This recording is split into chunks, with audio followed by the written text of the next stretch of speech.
guys, and welcome to the YouTube channel of Wings Ek Udaan. So let's make it together.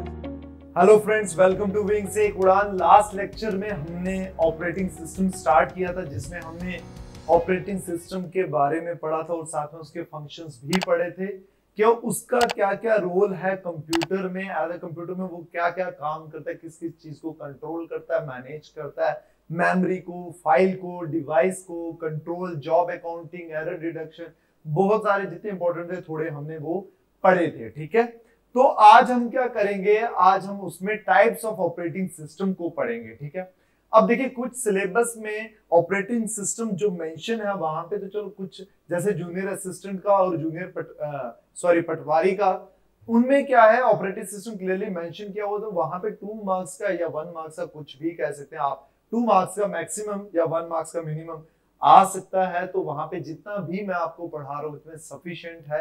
बस आप क्या कीजिएगा कि मैं जितने एमसीक्यूज करवाऊंगा उसके साथ में आप जैसे कुछ बुक्स होगी, अरिहंत की बुक्स होगी, लूसेंट की बुक्स होगी, अदर कहीं से भी सोर्सेज से आपको क्या मिलता है, अगर आपको एमसीक्यूज मिलते हैं, क्योंकि देखिए एमसीक्यूज मैं आपको ये नहीं बोल सकता कि आप सिर्फ मेरे ही एमसीक्यूज क्योंकि मुझे भी नहीं पता, जितना सिलेबस में है मैं आपको पूरा पढ़ाऊंगा, लेकिन जितने आप एमसीक्यू सॉल्व करेंगे, जितना देखिएगा आपकी ही नॉलेज इंक्रीज होगी। ठीक है, क्योंकि आपका ये एग्जाम जो है हमने पढ़ाना है, लेकिन एग्जाम आपके लिए ये वन टाइम ये रिक्रूटमेंट आई है। अगर कुछ स्टूडेंट्स को बहुत ज्यादा नीड होती है तो वो अपनी तरफ से पूरा 100% दे ताकि आप ये क्लियर कर सकें। ठीक है, तो आज हम पढ़ेंगे टाइप्स ऑफ ऑपरेटिंग सिस्टम में।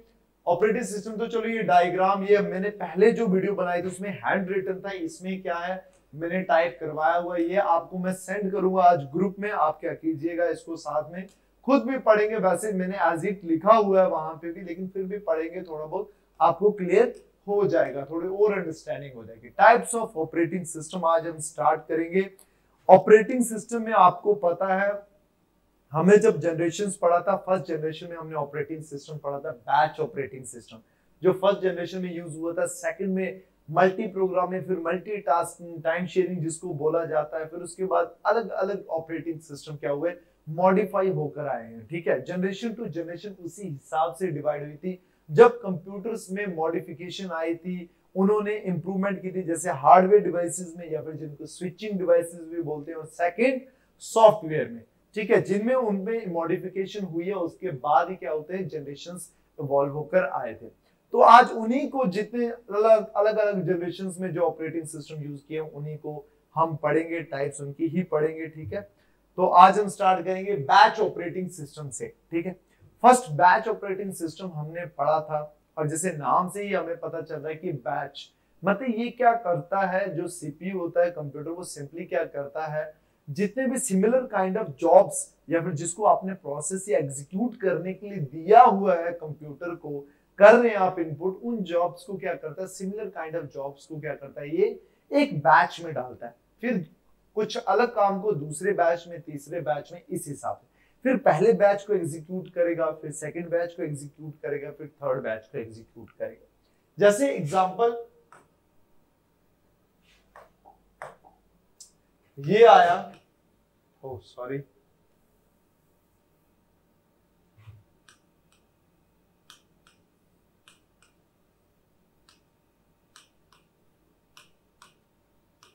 ये आ गया batch 1, batch 2, batch 3।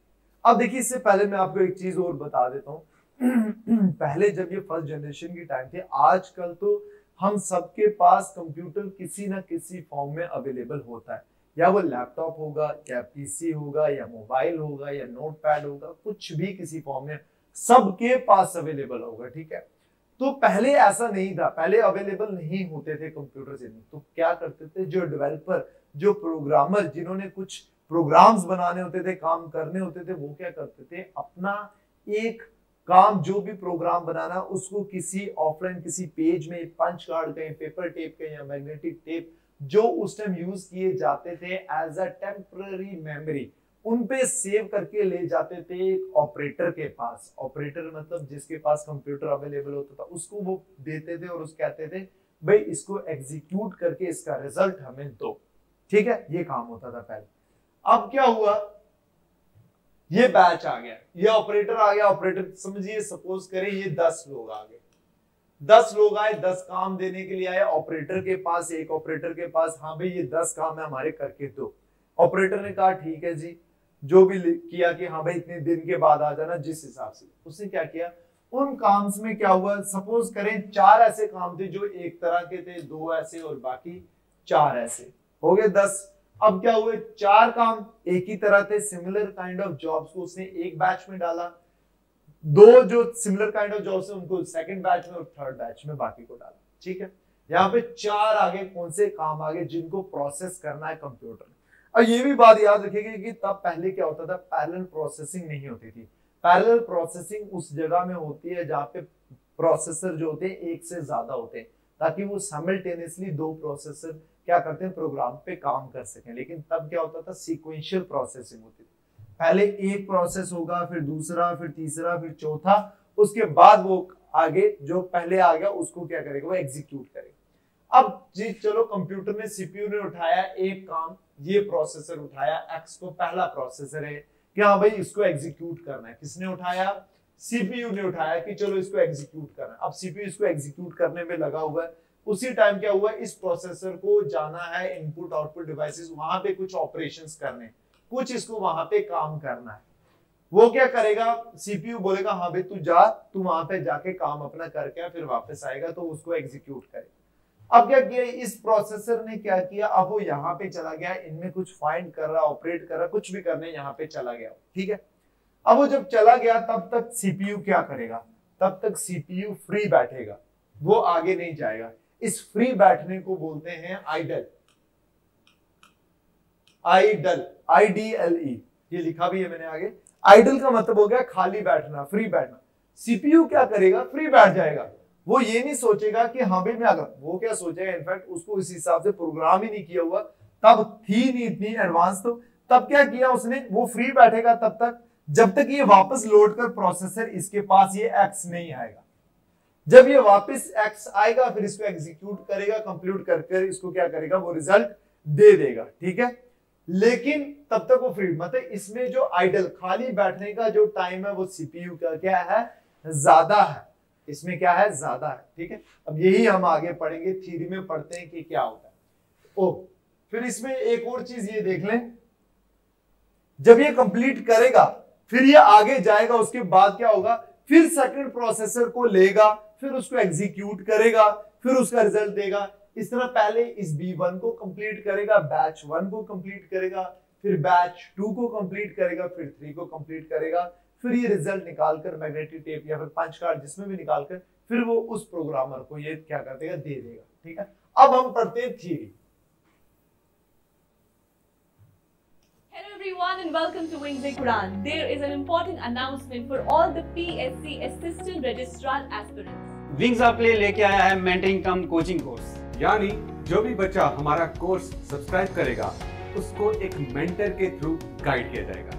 Guys, mentoring का मतलब कि आपको एक particular faculty member properly guide करता रहेगा थ्रू आउट द प्रिपरेशन। उसके साथ साथ video course, study material, MCQ sessions all will be included in this course. Guys, faculty members सारे वही होंगे जो PSC और UPSC के एग्जाम्स को ऑलरेडी फेस कर चुके हैं, जिन्होंने मेंस लिख रखा है, जो इंटरव्यू स्टेज तक पहुंच चुके हैं। So all those people who are guiding you have already been through this exam. ये कोर्स विंग्स लेकर आ रहा है नॉर्थ इंडिया की सबसे बड़ी ऐप पे, धुरीना ऐप।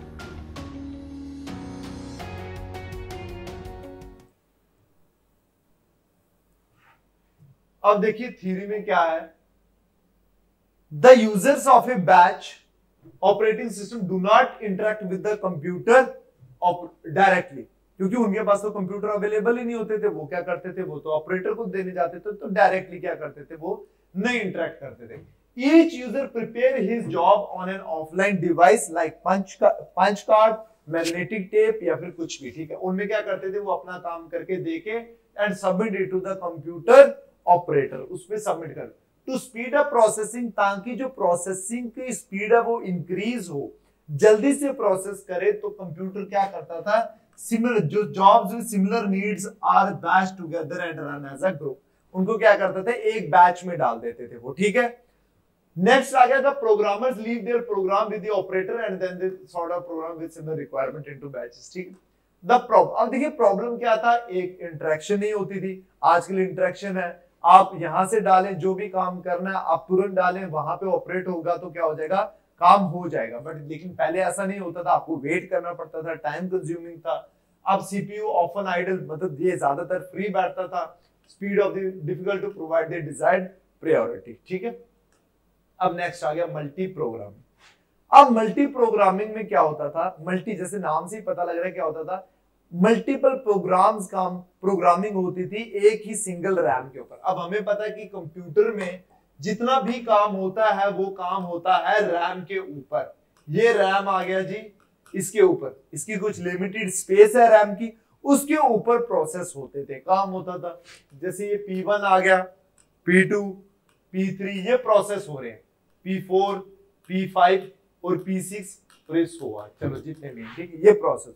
अब मल्टी प्रोग्रामिंग में ये क्या करता है, ये पहले सीपीयू आएगा, इस प्रोसेसर को पकड़ेगा, सीपीयू आया, हाँ भाई चलो एग्जीक्यूट करने लगा, इसको एग्जीक्यूट कर रहा है। सिमिलरली ये क्या करेगा, जब ये एग्जीक्यूट कर रहा है तब उस प्रोसेसर को इनपुट आउटपुट डिवाइस में कुछ काम है वो वहां पे चला जाएगा, सीपीयू बोलेगा जाओ। जब वो उसके पास जाएगा इनपुट आउटपुट, ये जो प्रोसेसर है बीच में एग्जीक्यूट करने के बीच में जब ये इनपुट आउटपुट डिवाइस वहां पे कुछ और काम करने जाएगा तब सीपीयू क्या करेगा, फ्री नहीं बैठेगा जैसे बैच में बैठा था, तब ये इस प्रोसेसर को पकड़ लेगा, वो इस प्रोसेसर को एग्जीक्यूट करना स्टार्ट करेगा। तो यहाँ पे क्या हुआ, यहाँ पे आपका जो आइडल टाइम था, जो फ्री बैठने का टाइम था, वो क्या किया, कम किया। ठीक है, अब एग्जांपल में मैं आपको एक समझाता हूं। जैसे एक क्लास है, उसमें 10 स्टूडेंट्स बैठे हुए सपोज, और मैंने सबको क्वेश्चन दिए हुए हैं, हाँ भाई 5-5 क्वेश्चन सबको दिए हुए हैं, करो सॉल्व और फिर मैं चेक करूंगा। ठीक है, सबने सॉल्व कर दिया, अब मेरे चेक करने की बारी आई तो मैंने सबसे पहले स्टूडेंट के पास गया, मैं वहां पे चेक कर रहा हूं। उसके दो कंडीशंस आएंगी, एक मैंने पूरे चेक कर लिए, फिर मैं सेकंड स्टूडेंट, फिर पूरे चेक कर लिए, फिर थर्ड स्टूडेंट। एक तो ये आ गया, एक और कंडीशन आएगी कि मैं जब पहले स्टूडेंट को चेक कर रहा हूं क्वेश्चन, 2 क्वेश्चन या 3 क्वेश्चन कुछ ने भी चेक किए, स्टूडेंट ने बोला कि सर मुझे जाना है वॉशरूम, ठीक है, वो चला जाएगा वॉशरूम, फिर मैं क्या करूंगा, उसकी कॉपी कर दूंगा फोल्ड, फिर मैं नेक्स्ट स्टूडेंट के पास जाऊंगा और उसके क्वेश्चन चेक करना स्टार्ट कर दूंगा। सेम ऐसा काम करता है सीपीयू। वो खुद बोला, वो खुद वॉशरूम के लिए बोला तो इसीलिए मैंने उसको जाने दिया, उसके बाद में स्विच हुआ दूसरे प्रोसेसर में। सीपीयू भी सेम काम करता है, जब तक ये प्रोसेसर खुद नहीं जाएगा वो तब तक इसी को एग्जीक्यूट करता रहेगा। जब ये खुद किसी और काम के लिए चला जाएगा, सीपीयू क्या करेगा, दूसरे प्रोसेसर को एग्जीक्यूट करना स्टार्ट कर देगा। ये काम आ गया। सिमिलरली उसी तरह काम करेगा ये, ठीक है, फिर तीसरे को, फिर चौथे को। इसमें आइडल जो वर्क है, इसका जो फ्री बैठने का टाइम है वो क्या है, इसका बहुत कम हो जाएगा इसका। अब पढ़ते हैं, when 2 or more program reside in memory at the same time is referred as multi-programming. Multi-programming single shared processor multi-programming increases CPU utilization. मतलब CPU को वो पूरी तरह से क्या कर रहे हैं, यूटिलाइज करेंगे, उसको फ्री बैठने नहीं देंगे हम। Job so that CPU has always one to execute, ताकि एक ना एक हमेशा CPU के पास हो जिसको वो एग्जीक्यूट करता रहे, फ्री ना बैठे। एडवांटेज क्या है, यूटिलाइजेशन हाई हो जाएगी और फील्स दैट मैनी को साइमल्टेनियसली क्या होते रहेंगे, अब वो काम करता रहेगा। डिसएडवांटेज क्या हो जाएगा, शेड्यूलिंग, प्रॉपर सीपीयू को शेड्यूल करना चाहिए कि हाँ भाई इतना इतना तू इतने टाइम पे इसको काम कर, फिर उस पर काम कर, ये डिसएडवांटेज है। जो कौन कवर करेगा, मल्टीटास्किंग कवर करेगा, ठीक है, to accommodate many jobs in memory और मेमोरी मैनेजमेंट पे, इसमें आगे ये डिसएडवांटेज आ गया। अब देखिए आ गया मल्टीटास्किंग। अब मल्टीटास्किंग में आपको यहाँ पे थोड़ा बता देता हूँ, सेम वैसा ही मैं बताऊंगा आपको। यहाँ पे क्या आ गया, स्टूडेंट आ गया, ये रैम आ गई और ये डिफरेंट क्या आ गया, प्रोसेसर आ गया। वेलकम एवरीवन गाइस, JKPSI की 800 पोस्ट रिकमेंड हो चुकी हैं और एलिजिबिलिटी क्राइटेरिया भी आ चुका है। अगर आप इस पोस्ट के लिए तैयारी करना चाहते हैं तो बिना वक्त गवाए इमीडिएटली प्रिपरेशन शुरू करें, और इस प्रिपरेशन में विंग से उड़ान आपके साथ है। Guys, we are launching online cum offline SI course. मतलब ये कि आप इमीडिएटली अपनी ऑनलाइन प्रिपरेशन स्टार्ट कर सकते हैं, और जैसे ही गवर्नमेंट के द्वारा लगाई हुई रिस्ट्रिक्शंस को लिफ्ट अप किया जाता है, आप ऑफलाइन कोर्स ज्वाइन कर सकते हैं। वो अमाउंट जो आप ऑनलाइन पे करेंगे वो ऑफलाइन में से डिडक्ट हो जाएगा। और जो लोग ऑफलाइन ज्वाइन नहीं भी कर सकते, जो फार फ्लंग एरियाज से हैं, उन लोगों को बता दूं कि हम आपको प्रॉपर मेंटर करते रहेंगे, प्रॉपर गाइड करते रहेंगे, ताकि आप भी वही फायदा उठा सकें जो ऑफलाइन कोर्स में उठाया जा सकता है। दोस्तों, विंग्स से उड़ान से पहले I was the founder of RS academy, जिसपे मोर देन 50 स्टूडेंट्स की फाइनल सिलेक्शन होती JKPSI। तो दोस्तों, इसी एक्सपीरियंस को यूटिलाइज करते हुए वी विल ट्राई कि हम ज़्यादा से ज़्यादा सिलेक्शन विंग्स एक उड़ान के प्लेटफॉर्म से JKPSI को दें। तो दोस्तों, better quality content, study material, test series के लिए डाउनलोड करें विंग्स एक उड़ान ऐप। उस ऐप में स्टोर सेक्शन में जाके आपको हमारा कोर्स का एक्सेस मिल जाएगा। और अकाउंट्स के न्यूली एडेड टॉपिक्स के लिए आपको डाउनलोड करना है विंग्स एक उड़ान की ऐप। उसके स्टोर में जाइए, वहां पर आपको उसका एक्सेस मिल जाएगा। थैंक यू दोस्तों, थैंक यू वेरी मच। ये प्रोसेसर आगे जी, ये रैम आगे। मल्टीटास्किंग या फिर टाइम शेयरिंग। टाइम शेयरिंग का मतलब से ही पता लग रहा है ये क्या कर रहा है, हर प्रोसेस को एक टाइम देगा उसके हिसाब से। जैसे एक प्रोसेसर का टाइम पूरा कंप्लीट हो जाएगा, वो दूसरे प्रोसेसर, फिर दूसरे का कंप्लीट हो जाएगा, तीसरे। मतलब वो प्रोसेसर का वेट नहीं करेगा कि भाई वो तू खुद जाएगा, वो पहले ही उसका डिसाइडेड है मैंने तुझे इतना टाइम देना है, उसके बाद मैं नेक्स्ट में जाऊंगा। मतलब मैं स्टूडेंट के पास गया, मैंने पहले स्टूडेंट का ये डिसाइड किया हुआ कि मैं पहले स्टूडेंट के 2 क्वेश्चन चेक करूंगा, फिर मैं नेक्स्ट के 2, फिर नेक्स्ट के 2। पहले मैं सारे स्टूडेंट का क्या करूंगा, 2 क्वेश्चन चेक करूंगा, फिर उसके बाद क्या करूंगा, फिर थर्ड फोर्थ सारों के चेक करूंगा, फिर फिफ्थ सिक्स सारों के चेक करूंगा। इस हिसाब से मैं चेक करूंगा। मतलब मैंने इस प्रोसेसर को एक टाइम दिया हुआ है कि मैंने भाई इतने टाइम में तुझे एग्जीक्यूट करना है, उसके बाद मैंने नेक्स्ट इसको करना है, नेक्स्ट इसको करना है, नेक्स्ट उसको करना है। ठीक है, ये आ गया टाइम मल्टीटास्किंग या टाइम शेयरिंग। ठीक है, ये आ गया डिफरेंस। ठीक है, अब इसको पढ़े आप, थ्योरी पढ़ते हैं इसकी। अब आपको डिफरेंस थोड़ा क्लियर हो गया होगा। मल्टी प्रोग्रामिंग में क्या होता है, प्रोसेसर खुद नहीं जाता तब तक CPU उसको एग्जीक्यूट करता है। बट टाइम शेयरिंग में क्या हो जाएगा, प्रोसेसर को वो पर्टिकुलर टाइम देगा, उसके बाद वो खुद दूसरे प्रोसेसर की तरफ क्या करेगा, स्विच करेगा। ठीक है, ये आ गया। अब इसकी थ्योरी पढ़ लेते हैं हम। Technique which enables many people located to use a particular computer at the same time, time sharing method is a logical extension of which is shared among multiple users simultaneously is called as, क्या करेगा, time sharing. Users, the main difference between multi-programmed batch system और time sharing में क्या आ जाएगा, is that the objective is to minimize processor. अब देखिए, अब यहाँ पे क्या आ रहा है कि हमने जब मल्टी प्रोग्राम में पढ़ा, वहां पे क्या था, आइडलनेस को इंक्रीज कर रहा है। मतलब उसके आइडल जो फ्री बैठने का टाइम है, मल्टी प्रोग्राम में क्या आया था कि भाई कंप्यूटर फ्री ना बैठा जाए, उसको पूरी अच्छी तरीके से यूटिलाइज किया जाए। बट मल्टीटास्किंग में क्या आ रहा है, यूटिलाइज तो उसको पूरा किया ही जा रहा है, बट रिस्पॉन्स टाइम, मल्टीटास्किंग में आपका रिस्पॉन्स टाइम क्या होता है, हाई होता है। ठीक है, ताकि आपको हर प्रोसेसर को जल्दी से जल्दी पहुंचे आप उसके पास, रिस्पॉन्स टाइम क्या आपका इंक्रीज हो जाता है। ठीक है, टाइम शेयरिंग में क्या आ जाता है, the objective is to minimise response time, ताकि आप एक से दूसरे के पास कम से कम टाइम में जल्दी से जल्दी पहुंच पाए। ठीक है, उसके बाद अब आ गया नेक्स्ट ये उसी का आ गया, multiple jobs are executed by the CPU by switching between them but the switches occur so frequently receive for example this, ये burst आ गया। ये आप क्या करें, थ्योरी पढ़ ले, मैंने आपको इसको पढ़ा दिया हुआ, आप इसकी थ्योरी पढ़ ले, आपको समझ आ जाएगा। The operating system uses CPU scheduling multiple to provide each user with a small portion of time scheduling, मतलब प्रॉपर्ली शेड्यूल किया जा रहा है, हर प्रोसेसर को एक टाइम दिया जा रहा है कि हाँ भाई इतने टाइम में तुझे प्रोसेस, इतने टाइम में तुझे, इतने टाइम में। एडवांटेज क्या आ गया, क्विक रिस्पांस और रिड्यूसेस CPU आइडल टाइम, और रिड्यूस किया जा रहा है। ठीक है, अब आ गया डिस्ट्रीब्यूटेड ऑपरेटिंग सिस्टम। अब देखिए डिस्ट्रीब्यूटेड ऑपरेटिंग सिस्टम में क्या आ जाता है, इसमें डिस्ट्रीब्यूटेड का मतलब है यहाँ पे फिजिकली, ज्योग्राफिकली आप दूर दूर बैठे हुए, एक सिस्टम है जो मैनेज कर रहा है बाकी सिस्टम्स को जो दूर है उससे। अब इसके आगे ही है नेटवर्क ऑपरेटिंग सिस्टम, उसमें क्या हो रहा है, एक ही बिल्डिंग, एक ही फ्लोर है, जिसमें आप क्या कर रहे हैं, अदर नेट सिस्टम्स को क्या कर रहे हैं, कंट्रोल कर रहे हैं। जैसे मेन फ्रेम में हमने पढ़ा था, वैसे इसमें हो रहा है। जैसे हम रेलवेज में, बैंकिंग में, एक हमारा कहीं सर्विस स्टेशन होता है, उसको क्या अदर टर्मिनल्स को बाकी को यूज किया जाता है। लेकिन याद रखिएगा यहाँ पे क्या होता है, जैसे ये मेन सर्वर है हमारा, ये इसके ये टर्मिनल्स हैं, हर टर्मिनल का अपना CPU है। ठीक है, अपना मेमोरी है, अपने इनपुट आउटपुट डिवाइसेस है, हर टर्मिनल का अपना है।